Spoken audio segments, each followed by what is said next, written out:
Russia's foreign ministry on Thursday labeled freshly announced U.S. sanctions on Russia entirely counterproductive. According to Associated Press, President Donald Trump's administration had announced a day earlier new, massive sanctions against Russia's oil industry that are aimed at moving Russian President Vladimir Putin to the negotiating table and bringing an end to Moscow's fighting in Ukraine. In Moscow, Foreign Ministry spokesperson Maria Zakharova said, if the current U.S. administration follows the example of its predecessors, who attempted to coerce or force Russia into sacrificing its national interests through unlawful sanctions, the result will be exactly the same, disastrous from a domestic political standpoint and detrimental to the stability of the global economy. She also criticized the European Union's economic sanctions on Russia. The sanctions they are imposing against Russia primarily work against the European Union, Zakharova said. Украине. Вы знаете, мы рассматриваем данный шаг как имеющий исключительно контрпродуктивный характер, в том числе с точки зрения сигнала в пользу достижения значимых переговорных развязок в украинском конфликте. Если нынешняя администрация США начнет брать пример со своих предшественников, пытавшихся так вот вынудить или заставить Россию поступиться своими национальными интересами с помощью неправомерных санкций, то результат будет ровно таким же. Провальным с внутриполитической точки зрения и негативным для стабильности мировой экономики. Но, повторю, мы уже не раз говорили о неэффективности односторонних ограничений Европейского Союза, о неспособности нынешних ЕСовских элит признать очевидный факт.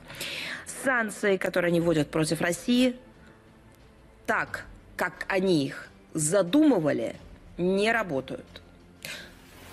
Санкции, которые они вводят против России, в первую очередь работают против Европейского Союза. Возможно, Брюсселя по расширению санкционных режимов против нашей страны, но по большому счету исчерпаны. Они перепробовали уже практически все варианты реализации своей концепции по нанесению, как они там придумали, России стратегического поражения, ущерба российской экономике, обороноспособности.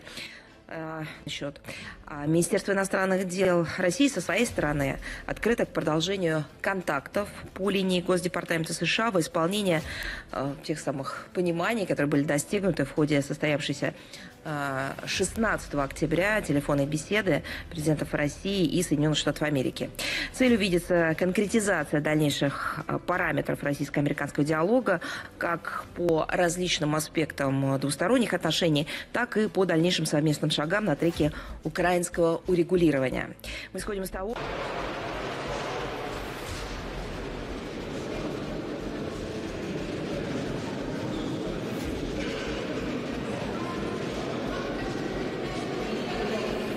Well, I'm looking forward to the discussion on the immobilized assets, not the frozen assets. There's a big difference, the sovereign assets.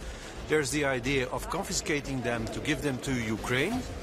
I'm looking for the legal basis for this decision. This is not a detail. Even during the Second World War, immobilized assets were never touched. So this is a very important step if we would like to take it.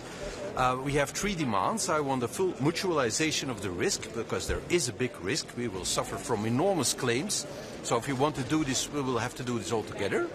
We want guarantees, if the money has to be paid back, that every member state will chip in. The consequences cannot only be for Belgium. And the third demand is that every country who has immobilized assets moves together with us.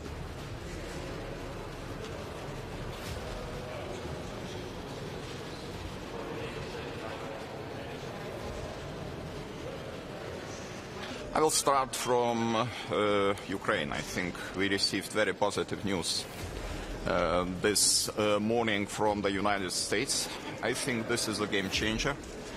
And those sanctions imposed on Russian companies Rosneft and Lukoil will directly affect the oil and gas industry, which is generating the revenues for Russia's war machine. So I think it was enough time to understand that you can negotiate with Russia only from the strong side and by putting the gun on the table. Of course, we have to align. We have to already we did also a very good step in imposing the 19th package of sanctions and affecting the Gazprom, another big giant of Russian oil and gas industry. And I see that United Kingdom is on board, other like-minded countries are on board. I think this is a very good way to proceed and to expect that sooner or later Russia will be pressed and sit to the negotiations table and to start the discussions.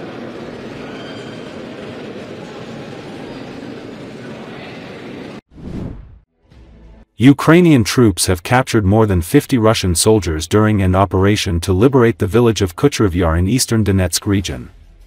Ukrainian paratroopers, including the 132nd Separate Reconnaissance Battalion, have driven Russian invaders out of the village of Kucherov Yar in Donetsk region, the General Staff of the Ukrainian Armed Forces reported on Wednesday. The General Staff also published a video showing the paratroopers raising the blue and yellow Ukrainian flag in Kucherov Yar and taking Russian soldiers prisoner who surrendered raising a white flag.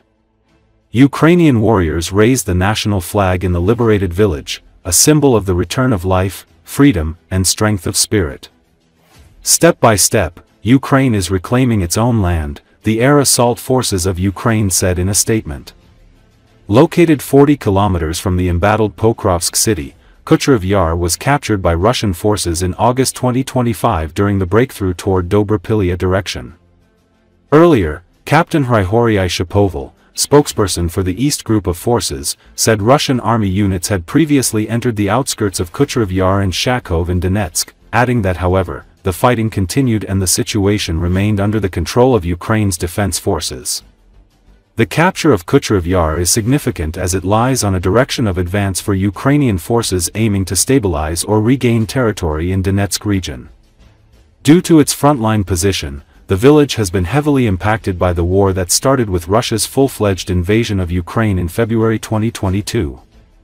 The liberation of Kucherov Yar came as Russian forces continue offensive pressure on multiple fronts in Donetsk, the region that the Russian aims capturing fully by the end of 2025.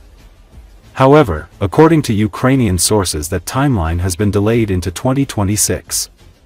Ukrainian troops have been fighting back Russia's heavy shelling, missile strikes and drone attacks on the region, including on civilian infrastructure.